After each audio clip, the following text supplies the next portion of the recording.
कभी नहीं दसवा आज गांव पूरी न्योता है। न्योता तो बा, लेकिन हमारा तो है बुलावा हुआ नहीं है। बुलौआ नहीं ने इ पेट के न्योता है। हमारे तो है न्योता ना रहा है, मतलब इ पेट के न्योता है। मान लिया घरे वाले ओकरे पका ले तो हमको तो का कह दिया जाए कि हम सब सरकार की तरफ से भेजा गया ही।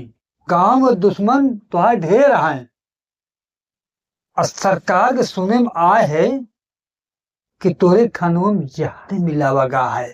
यही खातिर हम सरकार हमका खाना चेक करे खन भेजी है, समझे। फिर भी काका अगर ना माने तो तू सारे यहाँ पनौतिया, समझे। तो काम सोचता है कि चलो ये खाना खियाई आई न्योता, तो पहले से बताओ पनौतिया बना देता है। भाई सारी तो लिया जब जाते अकेले हम जाता ही कहाँ जाता है।